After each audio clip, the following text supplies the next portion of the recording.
예, 우리 성경 보겠습니다. 우리 출애굽기 34장 말씀.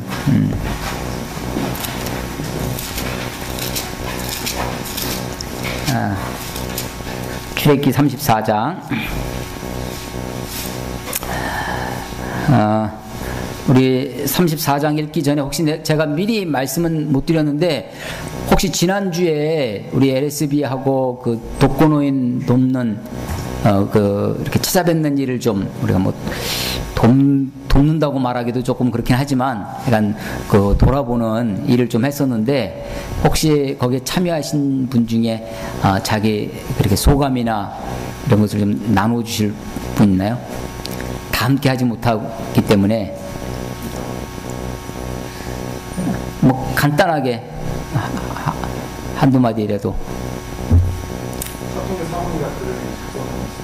아, 그래요? 네. 응?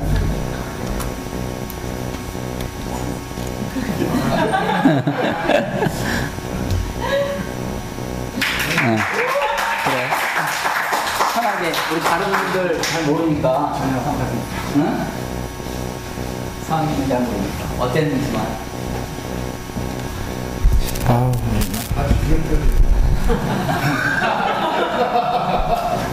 저희는 이제 6시에 할머니 한 분, 그리고 할머니하고 손자 한 분 이렇게 사시는 곳에 저희가 찾아뵀습니다. 저랑 한 3명이서 더 가가지고 찾아뵀는데, 할머니가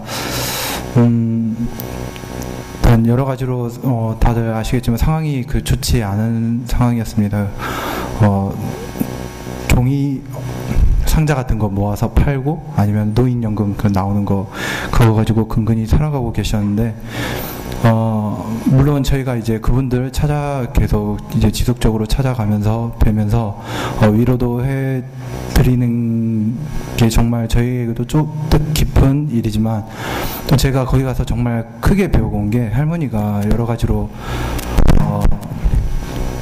그러니까 저희가 봤을 때는 정말 만족할 수 없는 상황이 많이 있었어요. 그러니까 동사무소에서 일을 한 3개월간 하시다가 잘리기도 하시고, 뭐 종이 상자 주워서 팔고 이렇게 근근히 살아가시는데, 항상 할머니께서 그 생각이 감사하는 그런 삶을 살고 계시더라고요. 3개월간 일해서 잘렸지만 그래도 그 3개월간 일할 수 있어서 감사하다.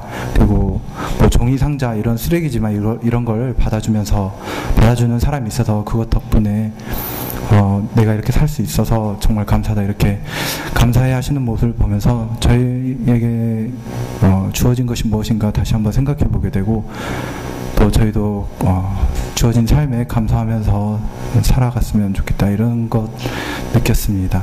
네, 감사합니다.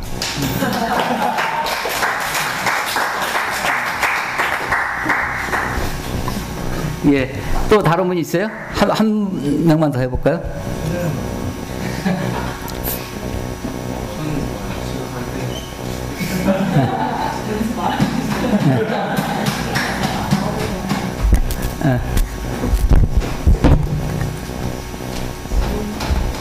네, 저는 그날 갈 때 말씀드렸는데, 근데 저희는 3시 반에 찾아뵙고요. 할아버지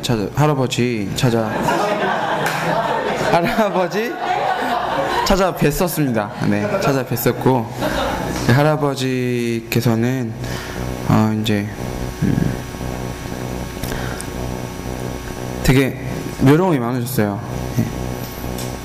저희가 직접 물어보진 않았는데 아마 평생에 결혼 안 하신 것 같기도 하고, 자식도 없으시고 그러신 것 같고, 되게 처음에는 되게 어색해 하시더니 말을 시작하시고는 저희가 갈 때까지 계속 말씀을 하셨어요.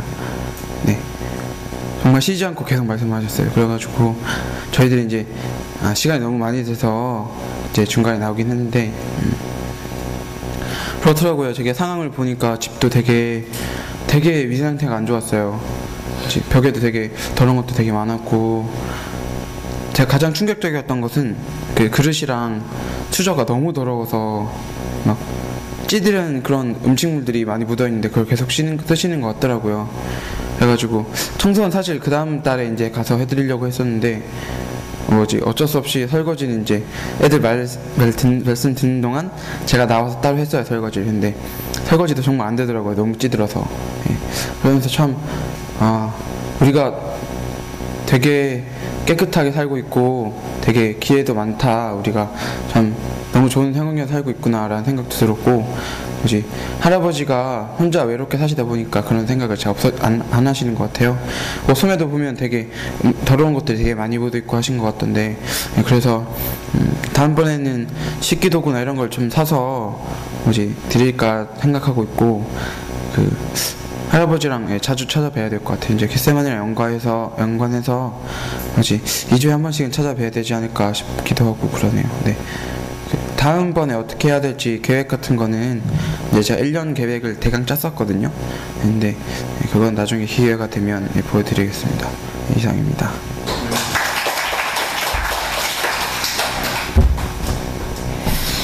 예, 우리 좀 작은 일일런지 모르지만 우리가 좀 꾸준히 이렇게 좀 할 수 있으면 좋겠고, 이렇게 꾸준히 방문하고 찾아뵈면 우리가 좀 더 구체적이고 또 이렇게 실질적으로 좀 도울 수 있는 그런 것도 우리가 찾을 수 있지 않을까, 이런 생각을 좀 하면서 지금 교회에서는 매월 둘째 주 그 LSB 하는 날, 그날 이렇게 독거 노인분들을 찾아뵙는 그런 거를 좀 꾸준히 해보려고 그렇게 생각합니다.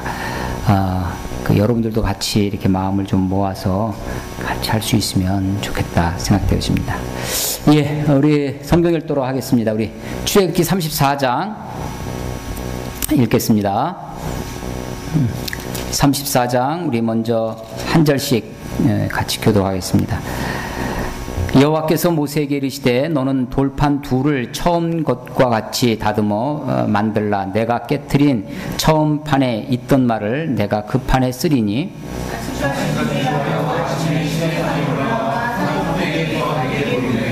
아무도 너와 함께 오르지 말며 온 산에 아무도 나타나지 못하게 하고 양과 소도 산 앞에서 먹지 못하게 하라.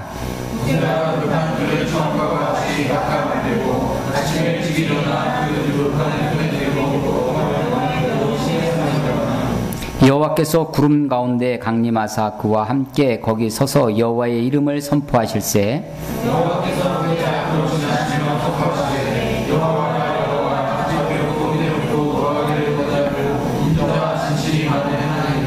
인자를 천대까지 베풀며 악과 과실과 죄를 용서하리라.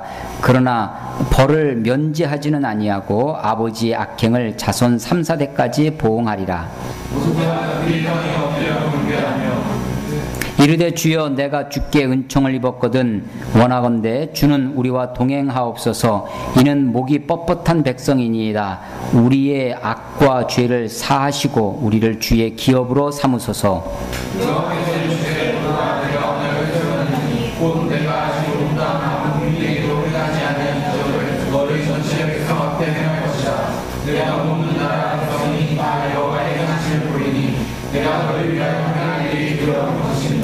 너는 내가 오늘 내게 명령하는 것을 삼가 지키라. 보라, 내가 내 앞에서 아모리 사람과 가나안 사람과 헷 사람과 브리스 사람과 휘윗 사람과 여부스 사람을 쫓아내리니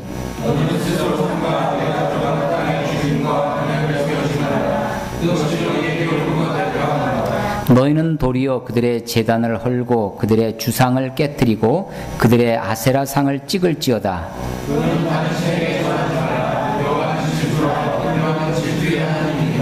너는 산과 그 땅의 주민과 언약을 세우지 말지니 이는 그들이 모든 신을 음란하게 섬기며 그들의 신들에게 제물을 드리고 너를 청하면 내가 그 제물을 먹을까 함이며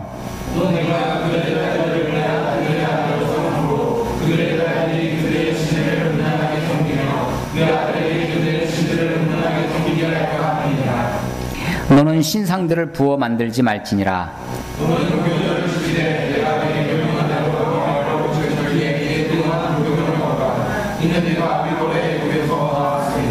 모든 첫 태생은 다 내 것이며 내 가축의 모든 처음 난 수컷은 소와 양도 다 그리하며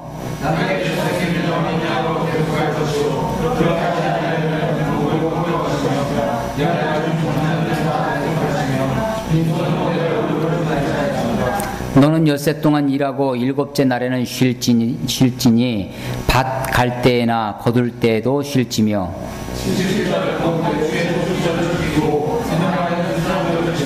너희의 모든 남자는 매년 3번씩 주 여호와 이스라엘의 하나님 앞에 보일지라.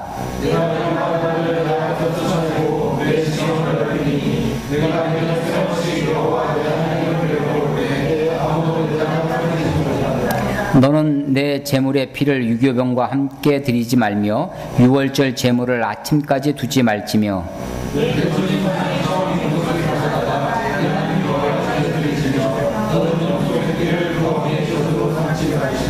여호와께서 모세에게 이르시되 너는 이 말들을 기록하라. 내가 이 말들의 뜻대로 너와 이스라엘과 언약을 세웠음이니라 하시니라.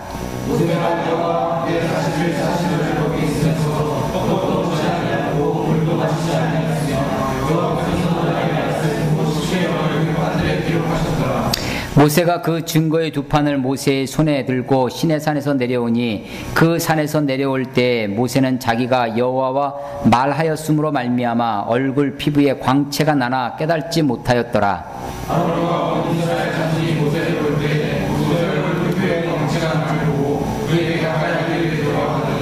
모세가 그들을 부르매 아론과 회중의 모든 어른이 모세에게로 오고 모세가 그들과 말하니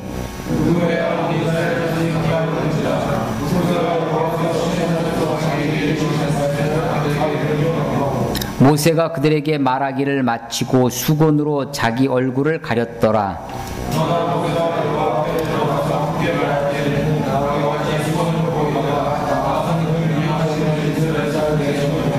같이 읽겠습니다. 이스라엘 자손이 모세의 얼굴에 광채를 보므로 모세가 여호와께 말하러 들어가기까지 다시 수건으로 자기 얼굴을 가렸더라. 아멘. 아멘. 네.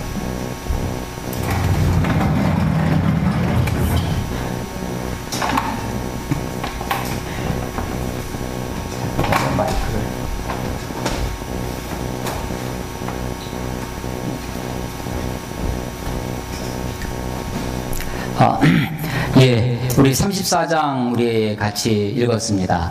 시내산이 있는데 시내산을 기점으로 19장, 출애굽기 19장에 시내산 밑에 도착합니다. 도착해서 소위 시내산 언약을 맺기 위해서 이스라엘 백성들이 하나님 앞에 나오는데 이 구약은요, 구약은 하나님과 사람이 직접 만날 수가 없어서 중간에 이 중매를 쓰는 것과 같은 중간자 역할을 하는 사람들이 있었습니다. 신약 시대에는 우리가 모든 신자가 왕 같은 제사장이라고 우리가 직접 하나님께 나아가죠. 이것이 이제 상징하는 게 뭐냐면 이 성전에 보면 성소가 있고 지극히 거룩한 곳 지성소가 있는데 이 지성소의 물건 중에 법궤라고 하는 것이 제일 중요하다고 그랬죠. 여기서 하나님을 만나는 곳인데 물론 이 성소가 다 하나님을 만나는 곳이지만 그 중에서도 특별히 지성소고 그 중에서 특별히 법궤고 그 중에서도 법궤의 덮개 부분이 시은소, 은혜를 베푸는 곳이라고 해서 하나님을 만나는 곳이 되는데 이 성소와 지성소를 가르는 휘장, 커튼이죠. 이 커튼을 지나서 지성소로 들어가야 되는데 1년에 한 번 대지장이 속죄일 날 한 번만 들어갈 수 있었다라고 하는 겁니다. 그런데 예수님께서 십자가에 달리실 때 바로 이 성전의 휘장이 위에서부터 아래로 찢겨져서 우리가 지성소로 나아갈 수 있는 새롭고 산 길을 주셨다라고 하는 거죠. 이게 이제 상징하는 것이 구별이라는 거죠. 성소와 지성소를 구별하심, 구별하심. 그런데 이제 신약에는 이 구별이 없어졌다라고 하는 것입니다. 구약에서는 모세를 통해서 모세만 등정을 하죠. 그래서 먼저 일종의 그 언약 계약서, 하나님과 이스라엘 백성들이 계약하기 위해서 계약의 내용을 말씀하세요. 그것이 이제 20장에서부터 10계명으로 대표되는 20장에서부터 23장, 21, 2, 3장이 다 율법에 대해서 이야기를 하죠. 24장에서 올라가고 25장서부터 31장까지는 이 시내산에서 두 가지를 봤는데, 하나가 율법을 받고 또 하나가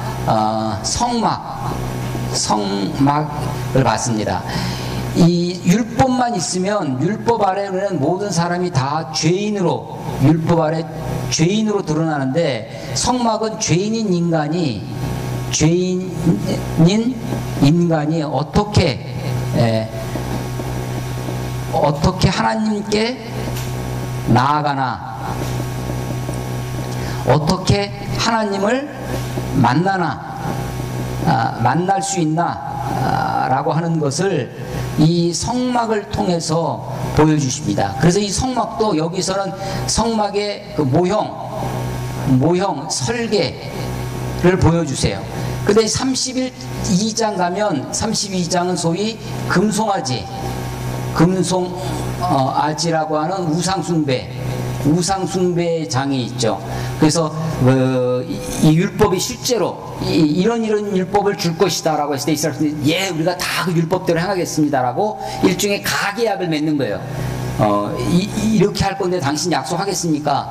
올라가서 실제로 율법을 받아와야 되는데, 받아오기도 전에 율법을 깨트립니다. 실제로 우상 숭배에서 율법을 어길 뿐만 아니라 마치 그 십계명 돌판을 받은 것을 모세가 깨트리는, 그래서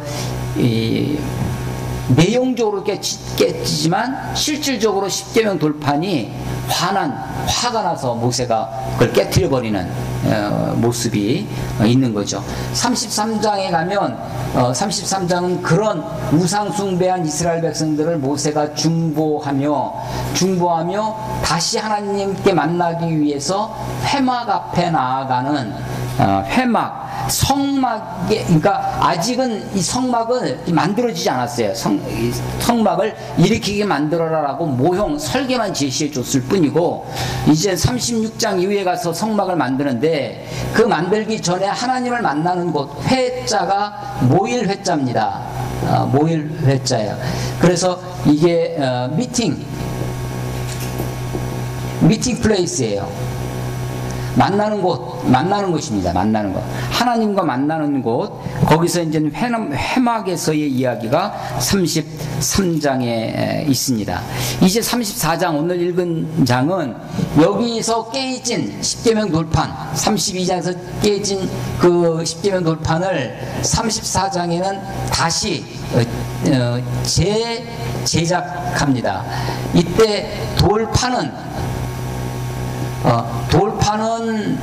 이거는 모세가 만들고, 여기에다가 하나님이 글씨를 써주는 형태가 되어지죠. 이때 이제 모세가 하나님을 만나고 오는데, 하나님을 뵙고 내려오는 모세 얼굴에 광채가 났다.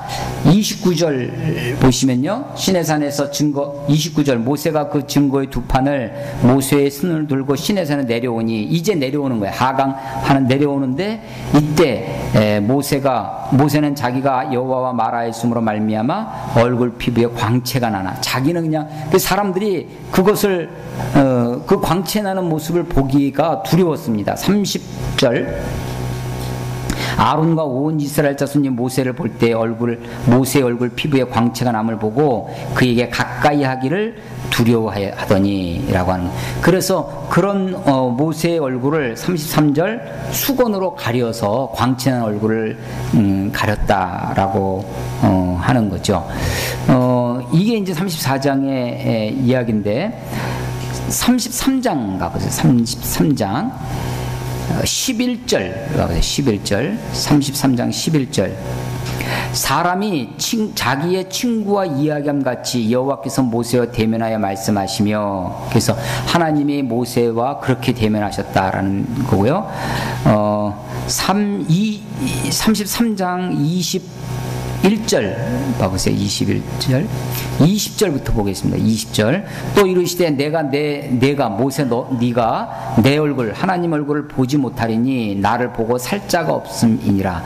여호와께서 또 이르시되 보라 내 곁에 한 장소가 있으니 너는 그 반석 위에 서라. 내 영광이 지나갈 때 내가 너를 반석 틈에 두고 내가 지나도록 내 손으로 너를 덮었다가 손을 거두리니 내가 내 등을 볼 것이요 얼굴은 보지 못하리라. 예. 하나님을 만나는 장면이 묘사가 되어 있는데 하나님이 모세를 만나 주시죠. 이것도 이제 일종의 대표자입니다. 하나님이 이스라엘 백성들을 만나는 것을 대표로 해서 하나님 모세를 만나 주시는데 하나님의 영광이 지나가면서 모세를 손으로 덮 주시는데 이 손은 하나님의 사랑의 손이죠. 모세가 아무리 뛰어나고 아무리 해도 그래도 여전히 죄인에 불과하죠. 그래서 인간인 모세가 하나님을 만나면 하나님을 얼굴을 보면 죽을 수밖에 없는, 이게 이제 하나님을 뵈면 죽게 된다, 죽는다라고 하는 것이 이 모세 때뿐만 아니라 이 구약에 있는 많은 이스라엘 히브리인들의 생각입니다. 근데 그 바위 틈에 두고 손으로 덮고 지나가고 모세는 하나님의 등을 쳐다보게 됐다라는 거죠. 여기서 나온 찬송가가 하나 있다고 그랬죠? 주 손으로 덮으시네. 오 놀라운 구세주, 오 놀라운 구세주 예수 내 주, 뭐 보면 주 손으로 덮으시네라는 장면이 찬송가 가사에 나오는데 그 하나님의 보호, 하나님의 사랑, 하나님의 영광 이런 것들이 이제 그 찬송가에 이제 묻어나는 것입니다. 오늘 34장은 십계명 돌판을 다시 제작해 주시는 거예요. 자, 하나님과 이스라엘 백성들 사이에 관계가 깨어졌습니다. 깨어진 관계가 모세의 중보기도, 이게 이제 33장에 모세의 중보기도, 나를 생명책에서 지워버리는 한이 있어도 이 백성을 구원해달라고 하는 모세의 중보로 하나님과의 관계가 회복되어집니다. 그 회복되어지는 것이 사실은 회복되어진 걸로 하나님이 간주해 주시죠. 간주해 주셔서 여겨주신, 그래서 그렇게 관계를 다시 했을 때 그래 이제 네가 네 마음대로 해라 라고 하나님이 방치 혹은 유기하시는 것이 아니라 다시 처음과 같은 1절에 보면 34장 1절에 보면 너는 돌판 둘을 처음 것과 같이 다듬어 만들어서 가지고 와라. 내가 거기다 글을 써주겠다. 쓰리니 내가 그 판에 쓰리니 이렇게 돼 있죠. 그래서 이 돌판을 다시 제작하는 것입니다. 그러니까 율법이 율법이 시내산 율법이 다시 주어진다는 것입니다. 다시 주어지는 율법입니다. 사실은 어떤 사람들이냐면 이스라엘 백성들이 이미 죄를 범했죠. 우상숭배라고 하는 죄가 있습니다. 그래서 죄로 말미암아 하나님과의 관계가 깨어졌어요. 금이 갔습니다. 그런데 이제 이런 사람들에게 다시 기회를 주시는 거예요. 다시 기회를 주시는데 그 기회가 어떻게 주어지냐면 율법으로 주어지는 것입니다. 여전히 하나님이 우리들을 구원해 주시고 오늘 우리 오전에 본 것처럼 우리의 죄를 용서해 주시고 사해 주셔도, 그러니까 이제 너는 무법하게 살아라, 무율법주의로 아무렇게나 살아라, 네 마음대로 살아라가 아니라 다시 기회를 주신다고 하는 것은 우리에게 과거를 그런 잘못이 있었지만 새로운 율법으로 다시 한번 그 말씀으로 우리에게 기회를 주시는 것이다 라고 하는 거죠. 자, 그래서 하나님이 다시 하나님의 모습을 이스라엘 백성들에게 계시해 주시는 것이 6절 보세요. 6절 34장 6절 여호와께서 그의 앞으로 지나시며 선포하시되, 하나님이 선포하시는 거예요. 뭐라고 하나님이 하나님 자신을 선포하시는지. 자, 여호와라 여호와라, 지혜롭고 은혜롭고 노하기를 더디하고 인자와 진실이 많은 하나님이라. 인자를, 그 사랑을, 인예를, 인자를 천대까지 베풀며 악과 과실과 죄를 용서하시리라. 그러나 벌을 면제하지는 아니하고 아버지의 악행을 자손 3, 4대까지 보응하리라. 예, 이 하나님이 범죄한 인간들, 죄를 짓고 죄인이 됐던 그들을 다시 기회를 주시면서 하시는 말씀입니다. 하나님 어떤 하나님이냐면 인자하신 하나님이세요. 자비롭고 은혜롭고 노하기를 더디하시고 인자와 진실이 많은 하나님입니다. 그런데 이건 7절은 불공평하죠. 사실은 인자는 1000대까지, 악은, 보응은 3, 4대까지. 이게 하나님의 은혜입니다. 하나님의 인자의 표현. 만약에 이게 인자도 1000대인데 그 보응도 1000대까지, 이게 하나님이 훨씬 우리들에게 은혜를 베푸시는 거예요. 거기 보시면 죄 벌을 면제, 용서는 하시는데 하나님이 어떤 하나님이냐면 용서하시는 하나님입니다. 용서하시는 하나님. 그런데 벌은 면제하지 않으신다. 라는 거. 용서하는데 벌을 다 면제, 우리는 이 면제 받아야 그게 용서라고 생각됩니다. 그래서 우리가 어떻게 되냐면 값싼 용서를 구합니다. 값싼 용서를. 그리고 진정한 회개를 하지 아니하고 피상적인 회개를 하게 되고 반복적인 습관적인 죄를 인간들이, 특히 기독교인들이, 크리스찬들이 하나님이 용서해 주신다, 다 용서해 주신다 라는 것 때문에 이렇게 돼가는 경우가 있습니다. 하나님이 벌을 면제하지는 않았습니다. 예를 들면 다윗과 같은 경우죠. 다윗의 범죄, 다윗의 범죄가 있었습니다. 바세바를 강간하죠. 이것이 요즘 표현으로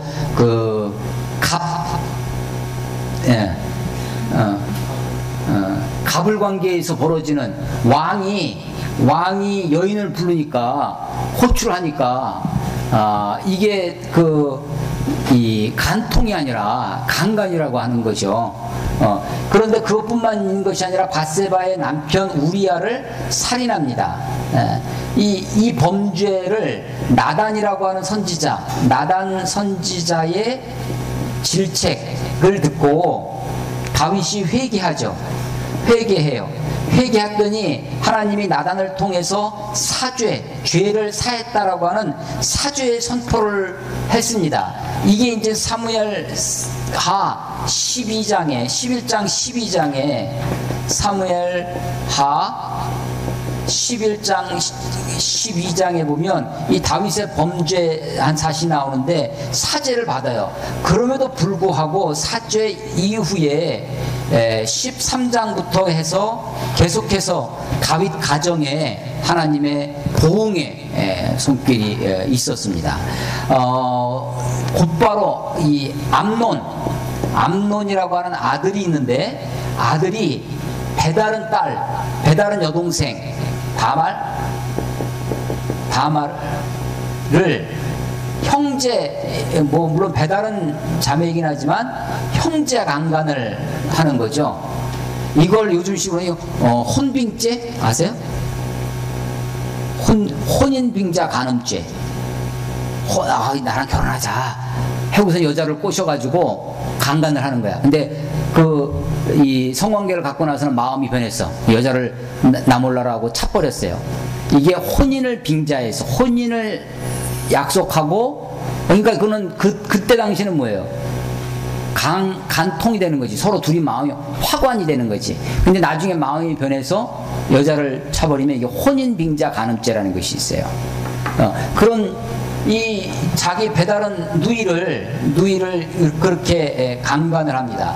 그리고 나서 이 다말의 같은 어머니에서 낳은 사람이 압살롬이라고 하는 아들이 있어요.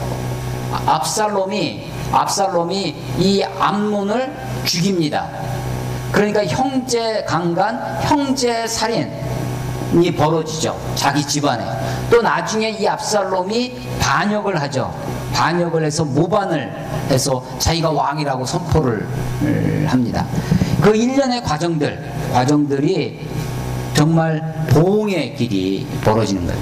그런데도 다윗이 그것을요, 그럼에도 불구하고 다윗이 그 순간순간 하나님 앞에 돌아오고 그 속에서 하나님의 뜻을 찾아가고 끝까지 하나님을 붙들고 사는 모습을 보여준다라고 하는 것이에요.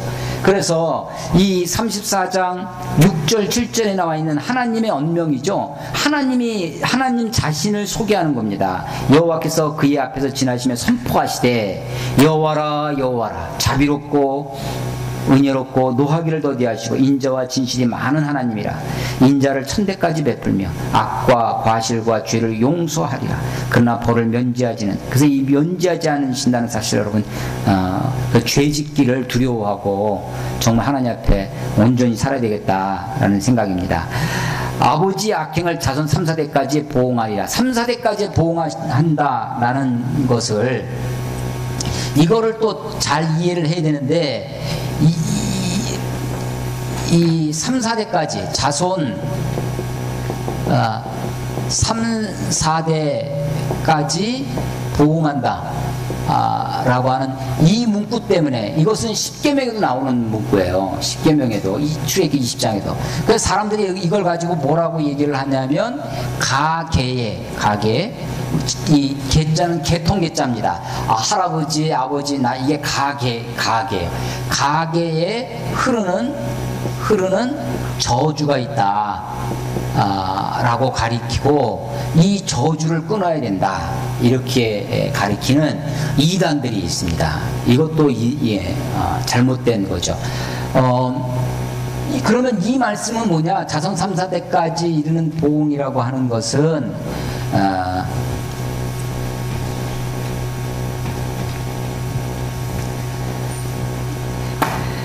자, 우리가 어떤 죄를 져요. 죄를 지면 죄의 형벌이 있습니다. 죄에 대한 형벌, 페널티가 있어요. 근데 죄는 파워도 있어요. 죄의 영향력이 있습니다.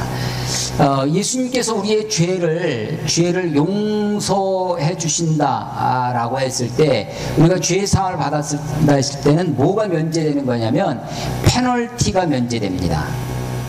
페널티가 면제돼요. 그런데 우리는 여전히 죄의 영향력 아래 삽니다. 영향력이 있어요. 영향력. 자, 내가 아버지가 죄를 범하면 그것이 자손 3,4대까지 보응한다라고 하는 것은, 하나님이 용서하시지만 마치 그 벌이 면제되지 않는다라고 하는 것처럼 우리를 용서하시는데, 우리가 어떤 죄악된 삶을 살면 그 삶의 결과가 우리들의 삶의 흔적으로 남습니다. 그래서 예를 들면 내가 어떤 알코올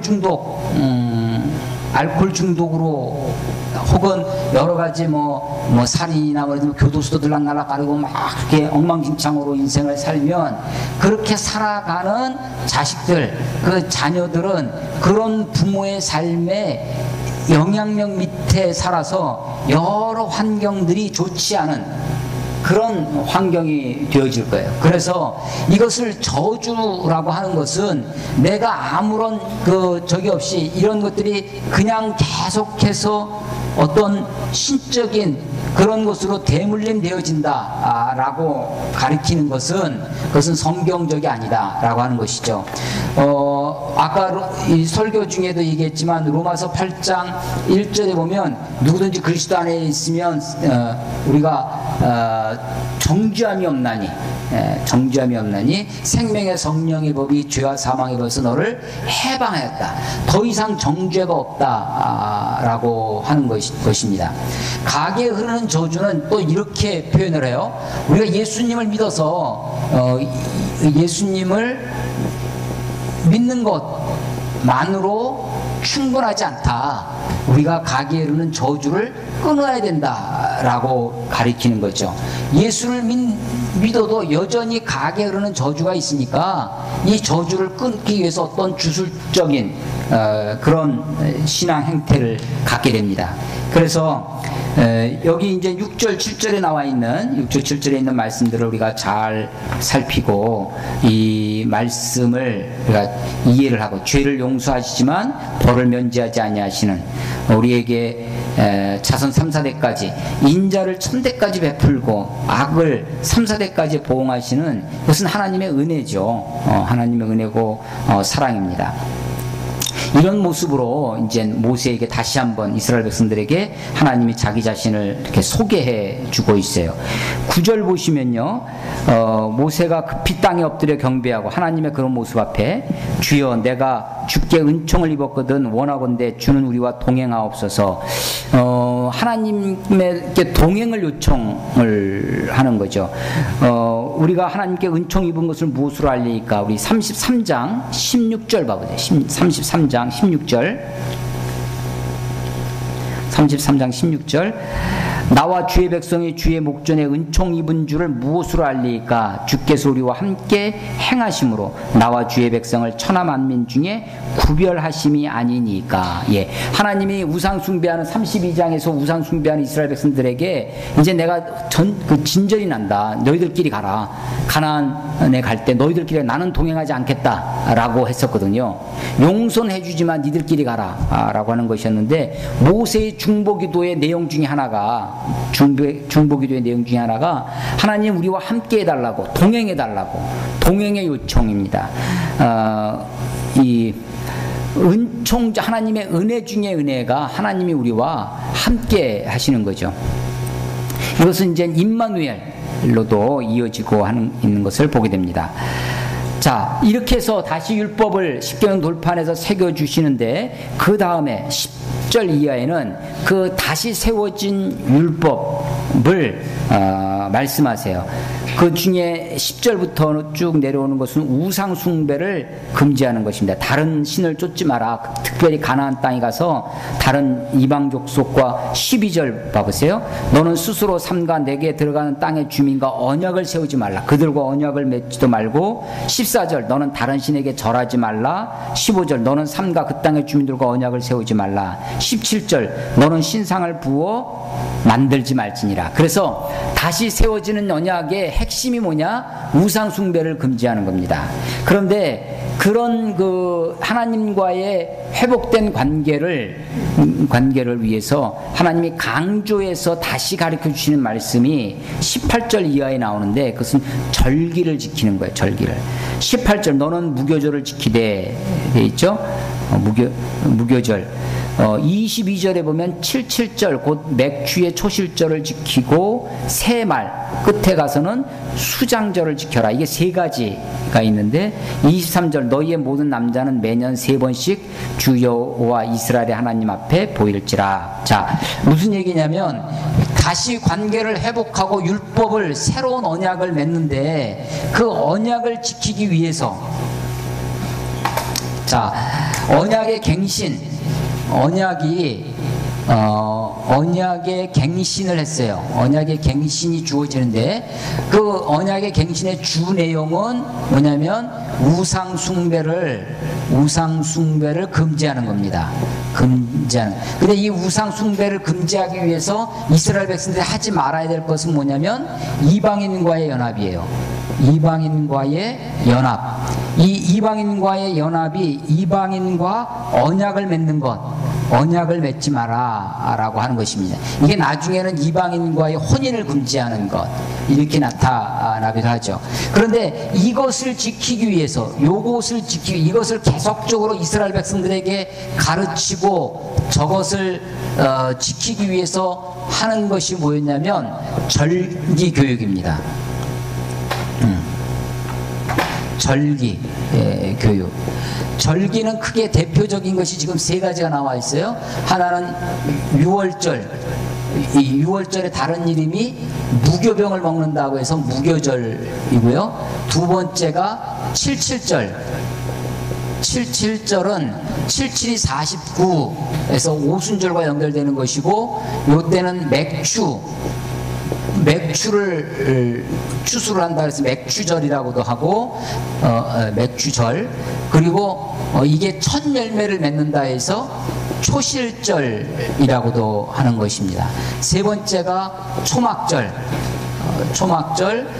이거는 장막절. 그리고 수장절, 이렇게 표현을 하는 이 절기를 통해서 하는 거예요. 자, 이 절기 교육이 왜 중요한지 좀 이야기해 보겠습니다. 절기 교육이. 이스라엘 백성들은, 우리들은 지금 성경이 있어요.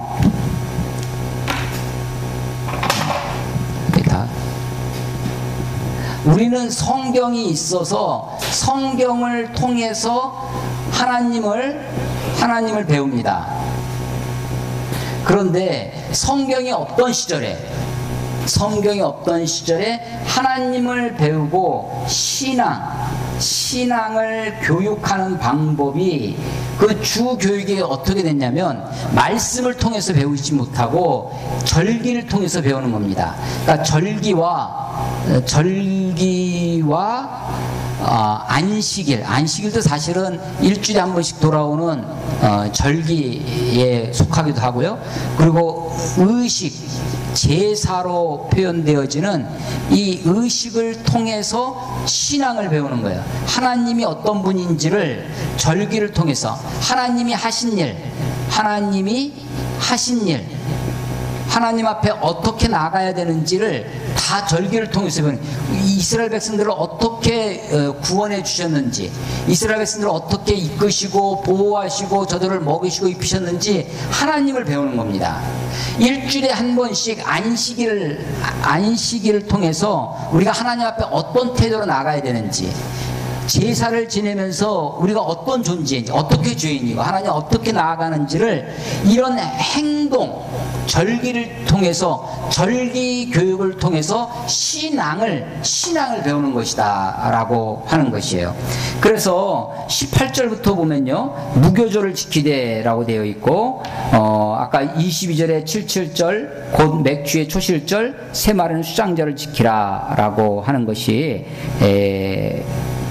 나와 있는데, 이것이 다 뭐냐면 절기 교육에 되어서 하는 거예요. 왜 하나님이 이게 절기 교육을 이렇게 강조하시느냐? 21절에도 보면 너는 엿새 동안 일하고 일곱째 날에는 쉴지니 밭갈 때나 거둘 때나 쉬며, 안식일에 대한 규정이죠. 그래서 이 절기 교육, 우리가 이제 신앙생활하는 데 있어서요, 주일을 지키는 그것이 주일이 꼭 율법으로서 주일을 지키는다기보다 이 주일을 지킴으로 하나님 앞에 신앙하는 법, 신앙생활의 가장 기본적인 것을 배워나가는 거죠. 십계명을 보시면 그렇게 구조가 그렇게 되어 있어요. 십계명이 1계명부터 10계명까지 되어 있는데, 1계명부터 4계명까지가 하나님 대신계명이고, 5계명부터 10계명까지가 사람에 관계된 대인계명입니다. 대인계명. 그런데 대신계명의 마지막 4번째가 뭐냐면 안식일을 거룩히 지켜라는 것이고, 이것만 긍정명령이에요. 나머지는 뭐뭐하지 마라 라고 하는 부정명령입니다. 내 앞에 다른 신을 두지 마라, 하나님의 이름을 망령되이 일컫지 마라, 하나님 어떤 형상을 만들지 말라요. 여기도 살인하지 말라, 간음하지 말라, 도둑질하지 말라, 거짓 증거하지 말라, 하지 말라 하는데, 긍정명령이 5번째, 부모를 공경하라 라고 하는 것이지만, 이것이 긍정명령입니다. 두 가지만 긍정 명령이에요. 이 두 가지가 성격이 있어요. 두 가지가. 이 두 가지 긍정 명령의 성격이 뭐냐면 이 1번 첫 번째부터 두 번째 세 번째 이 계명을 잘 지키고 그 계명을 실천하는 열쇠가 되는 계명이 안식일을 지키는 거예요. 뒤에 나와 있는 살인하지 말라, 간음하지 말라 이런 그 사람들 간의 그 계명을 지키기 위해서 기본이 되는 열쇠가 되는 계명이 있는데 부모를 공경하는 거다. 눈에 보이는 부모를 공경하는 것이 그게 나머지 계명을 이끌어가는 그런 계명이다라고 하는 것이에요. 그래서 이 대신 계명이 하나님과 우리와의 계명이고 대인 계명이 사람과 사람의 횡적인 개념.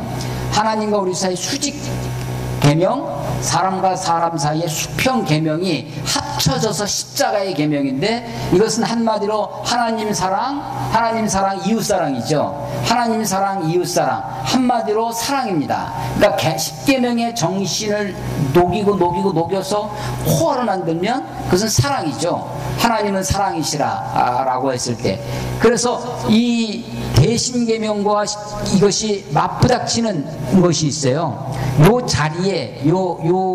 자리에 들어서야 될 것이 요 두 계명이라고 생각됩니다. 안식일을 거룩히 지켜라 라고 하는 것과 내 부모를 공경하라 라고 하는 것이 이 대신 계명과 대인 계명을 견고하게 설 수 있게 해주는 그런 원리가 있다 라고 하는 것입니다. 34장에 지금 구조가 이렇게 되어 있는 거예요.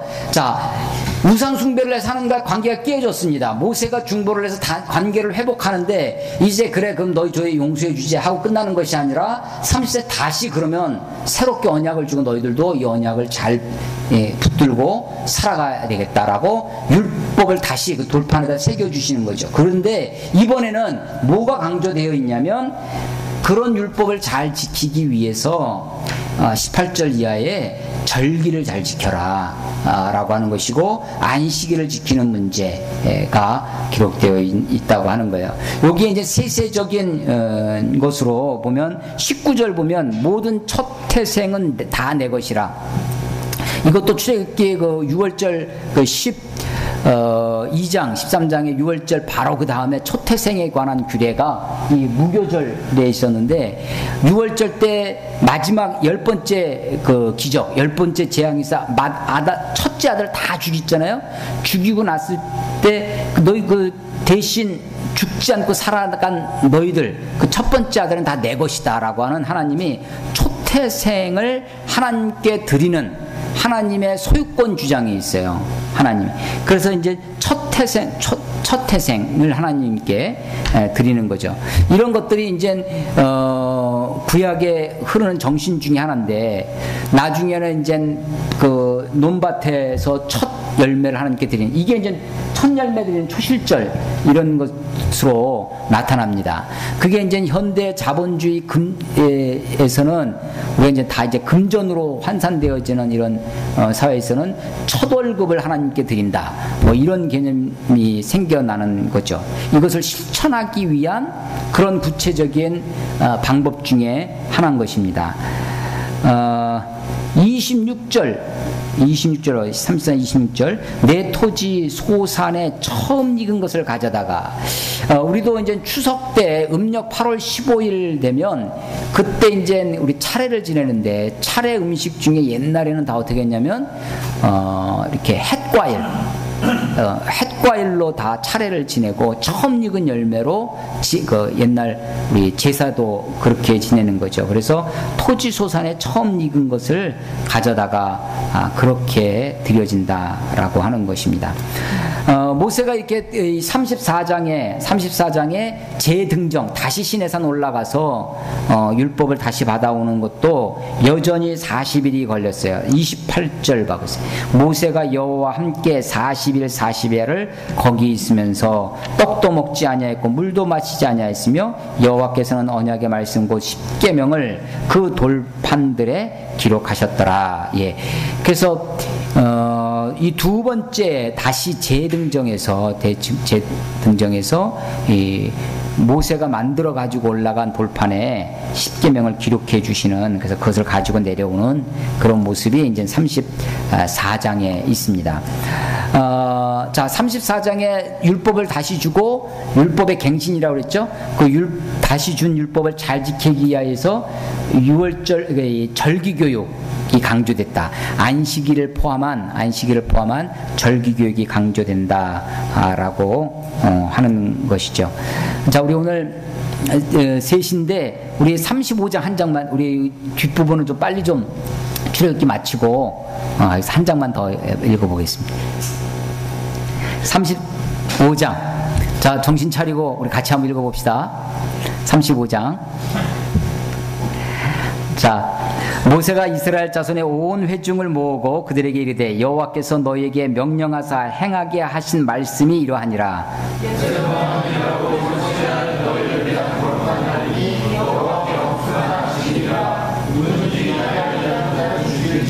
안식일에는 너희의 모든 처소에서 불도 피우지 말지니라.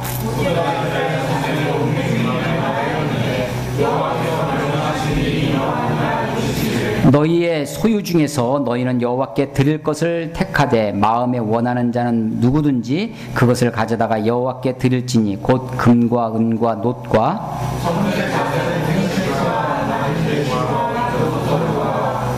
붉은 물들인 순양의 가죽과 해달의 가죽과 조각목과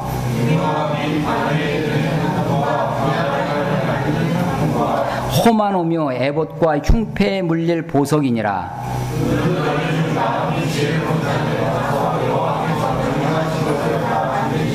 곧 성막과 천막과 그 덮개와 그 갈고리와 그 널판과 그 띠와 그 기둥과 그 받침과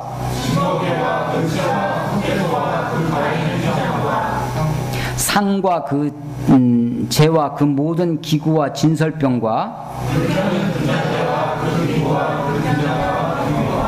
분향단과 그 채와 관유와 분향할 향품과 성막 문의 휘장과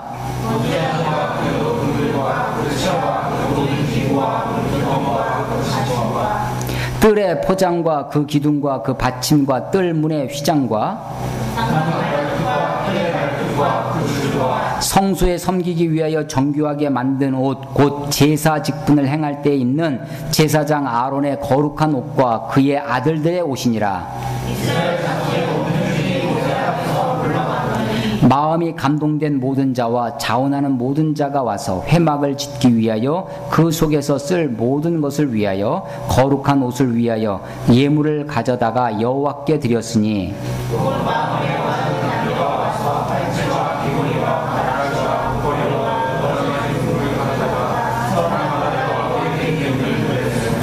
무릇 청색, 자색, 홍색 실과 가는 배실과 염소 털과 붉은 물들인 수양의 가죽과 해달의 가죽이 있는 자도 가져왔으며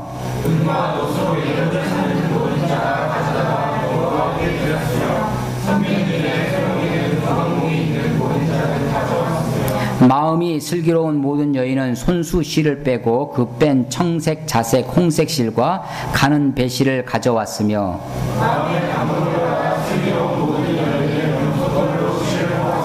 모든 족장은 호마노와 및 에봇과 흉패에 물릴 보석을 가져왔으며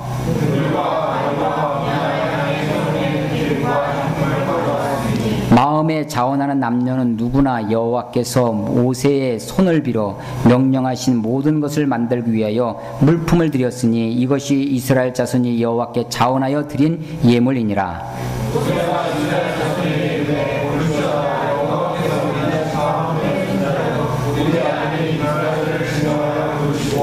하나님의 영을 그에게 충만하게 하여 지혜와 총명과 지식으로 여러 가지 일을 하게 하시되 보석을 깎아 물리며 나무를 새기는 여러 가지 정교한 일을 하게 하셨고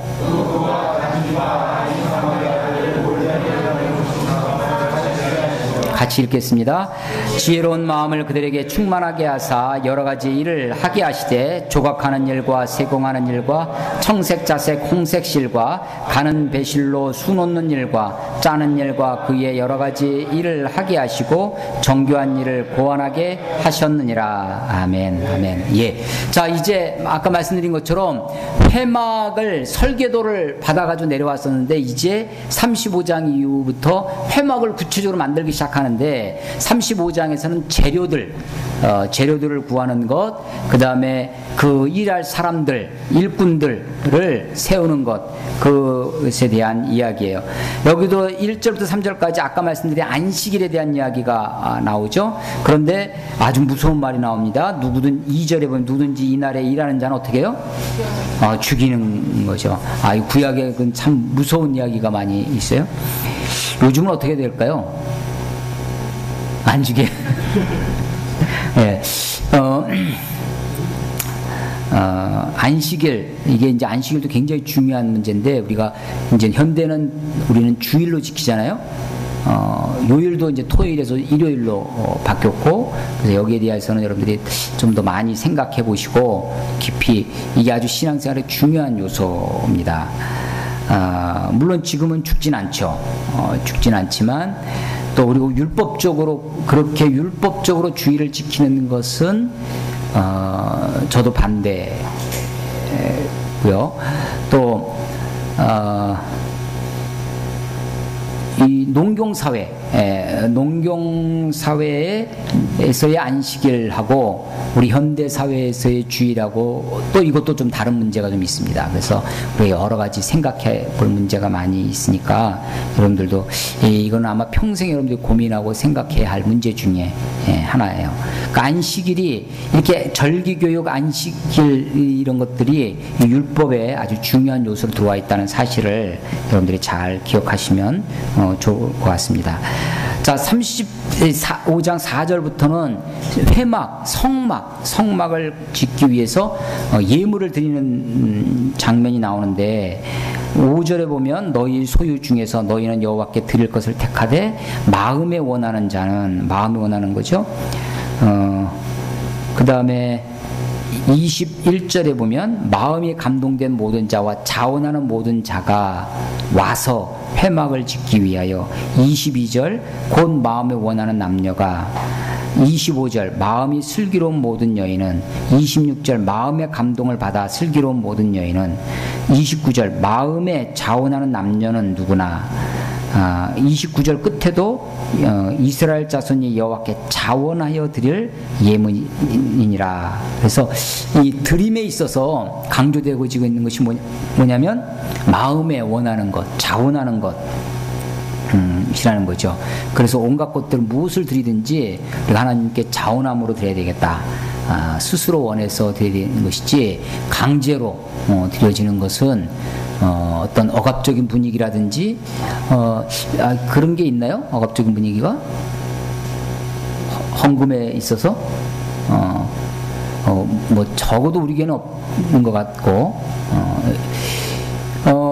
근데 이제 한국 교회에 이런 게 있어요. 예를 들면 뭐 장로, 뭐 권사, 안수 집사 뭐 이런 거 할 때 아예 이렇게 정해줘. 장로는 1,000,000원, 뭐 안수 집사는 500만원, 뭐 권사는 몇백만원 헌금을 하고 시작합니다. 그래서 이런 것들이 있어요. 이게 물론 뭐 정해주니까 내가 얼마나 할까 고민하지 않고 정해주니까 편하다라 하시는 분들도 있는데 그렇지는 않다고 생각되어집니다. 아주 우리가 자원하는 마음으로 하는 것이 모든 헌금이나 모든 수고나 봉사의 전제다, 기본이다, 원칙이다라고 생각되어집니다. 그런데 여기 보면 10절에 보면 너희 중에 마음이 지혜로운 자, 마음이 지혜롭다고 되어 있죠. 25절에도 마음이 슬기롭다라고 되어 있어요. 26절 마음의 감동을 받아 슬기로운, 마음 하면 우리가 뒤에 무슨 수고가 따라와야 될 것 같냐면 마음이 착하다. 또 지혜는 마음보다는 머리 같아요. 머리가 지혜롭고. 그런데 성경을 가만히 읽어보면요, 이게 마음이 지혜로워야 된다라고 되어 있어요. 그래서 우리의 마음이 하나님의 지혜로 있어야 되겠다라는 생각을 좀 하게 됩니다. 30절 이하에 보면 그 성막에서 일할 일꾼들에 대한 이야기인데, 여기 보면 30절에 보면 유다 지파의 홀의 손자여 우리의 아들인, 이때 우리는 사람 이름 우리예요. 우리의 아들인 부사렐을 지명하여 부르고, 지명해서 부르는 거죠. 31절 하나님의 영을 그에게 충만하게 하여 지혜와 총명으로 여러 가지를 하게 하시되 금과 은과 노수로 제작하는 기술을 고안하게 하시며, 이거 하나를 얘기하려고 그래요. 하나님이 지명하여 부르십니다. 하나님이 성령으로, 하나님의 영으로 그에게 충만하게 하셔서 지혜와 총명과 지식을 주세요. 그렇다고 해서 그냥 그게 자동으로 아무 생각 없이 그냥 줄줄줄 나오는, 그냥 하나님이 기계적으로 쓰시는 것이 아닙니다. 하나님의 감동, 하나님의 영으로 감동되지만 내가 고안해내야 되는 것이 있어요. 내가 생각해내야 되는 것이 있습니다. 내가 열심히 머리를 생각하고 고안하고 막 해서 만들어지는 거예요. 그래서 하나님이 감동하신다고 했을 때 우리 그 하나님의 감동이 기계적인 게 아니라는 거예요. 그럼 모든 게 그렇습니다. 하나님이 우리들에게 우리가 어떤 은혜를 주셔서 우리를 부르셨다라고 했을 때 우리를 완전히 로봇으로 부르시는 적은 없어요. 하나님이 우리들을 그렇게 부르셔도 우리가 그 안에서 창의적으로 그 말씀을 어떻게 수용해내고 어떻게 헌신하고, 그래서 항상 우리들에게 책임이 주어져 있습니다. 그래서 이 하나님의 성령의 감동, 하나님의 영의 충만하심과 더불어서 인간의 노력, 인간의 고안, 이것이 함께 있는 것이다 라고 하는 것입니다. 그 뒤에도 보면요, 34절에 오홀립압이 나오는데, 그와 단지파 아이사막의 아들 오홀리압을 감동시키사 가르치게 하시며, 그러니까 이 회막을 짓는데 두 사람이, 아주 대표적인 사람이 두 사람이 나오는데, 하나가 부사렐과 오홀리압이에요. 마치 이 두 사람은 뭐와 같으냐면 프로야구의 감독과 코치 같은 성격이에요. 부사렐이 감독이라면 오홀리압은 코치입니다. 전체적인 그림을 그리고 그것을 이끌어 나가는 부사렐이 있다면, 실질적으로 타자 코치, 투수 코치, 구체적인 것을 시행하면서 가르치는 사람, 이게 오홀리압입니다. 하나님이 34절에 오홀리압을 감동시키사 가르치게 하시며, 그러니까 감동을 주시는 것과 배우는 것이 함께 가는 거다라는 것이에요. 인간적인 배움, 가르침만 있는 것이 아니고 신적인 감동, 영적인 이런 것만 있는 것이 아니라 함께 있어야 된다. 35절에 지혜로운 마음을 그들에게 충만하게 하사 여러 가지 일을 하게 하시되 조각하는 일과 세공하는 일과 청색자색 홍색실과 가는 배실로 수놓는 일과 짜는 일과 그 외 여러 가지 일을 하게 하시고 정교한 일을 어떻게? 고안하게 하셨느니라. 고안하게. 이게 그렇습니다. 하나님이, 여러분들이 학교에서 공부하는 것, 회사에서 근무하는 것도 마찬가지인데, 하나님의 도우심을 간구하십시오. 하나님의 영으로 충만하게 해달라고, 성령에 더불어서 하나님의 도우심과 더불어서 내가 고안해내는 것, 내가 가르치고 배우고 하는 그런 노력이 함께 있을 때 이게 하나님의 인도다, 하나님의 이끄심이다 라고 하는 것입니다. 그래서 이것은요, 하나님의 감동을 받아야 되기 때문에 우리가 하나님 앞에 겸손하게 나가야 되고, 내가 고안하고 내려 하는 거기 때문에 내가 노력하고 애쓰고 수고하는 것이 함께 있어야 됩니다. 하나님이 감동해 주시니까 난 아무것도 안 하고 그냥 그때만 기다리고 있는 것이 아니라, 하나님의 감동과 더불어서 인간의 고안이 함께 있을 때 하나님의 일이 이루어진다. 하나님이 일하시는 방법이다.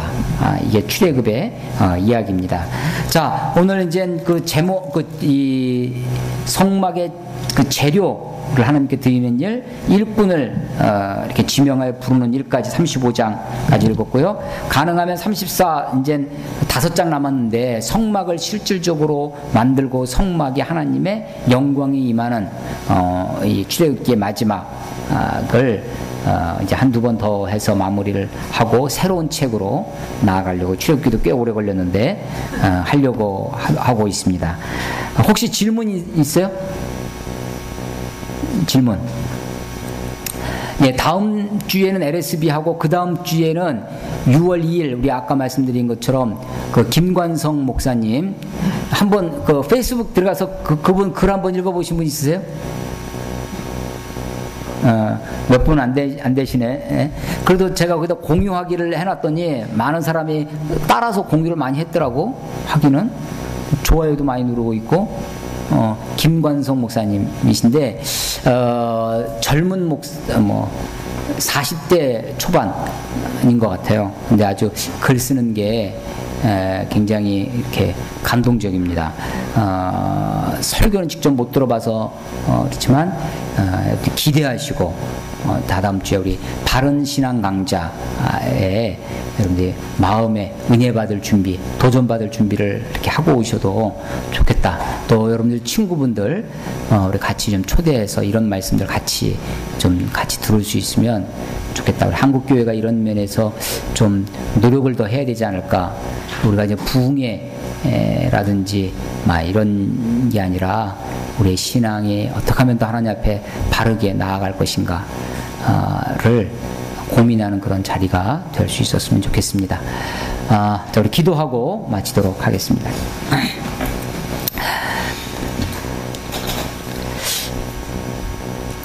우리 기도할 때 우리 한번 다 같이 이렇게 마음을 모아서 좀 기도했으면 좋겠습니다. 우리 두 가지 놓고 기도할 텐데, 하나는 우리 다음 주에 우리 청년들이 헌신 예배를 준비하고 있습니다. 우리 제2 청년들이 헌신의 마음이 다시 한번 하나님 우리를 부르신 부름이 어떤 것인지, 또 우리가 우리 자신을 하나님께 드린다고 하는 헌신의 의미가 어떤 것인지 깊이 생각하는, 그래서 하나님이 그 과정 속에서 은혜가 되어지는, 하나님께 더 나아가는, 가까이 나아가는 그런 시간 되게 해달라고, 하나님이 사랑하는 우리 주의 청년들을 받으시고 저들 가운데 역사하시는 귀한 헌신 예배가 될 수 있도록 한번 기도했으면 좋겠고요. 그 다음 주에 있을 우리 바른 신앙 강좌, 우리 김관성 목사님을 모시고 하는 그 우리 집회를 위해서 좀 더 기도했으면 좋겠습니다.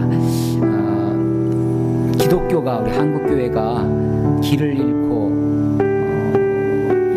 있는 것 같습니다.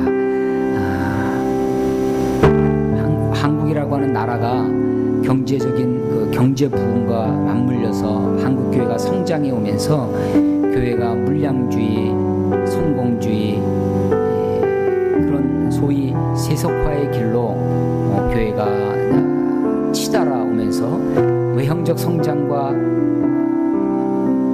걸맞는 내용에 있어서의 자기 정결함을, 교회가 교회다움을, 그래서 우리 자신도 알게 모르게 거기에 물들어가는 그런 모습을 보게 됩니다.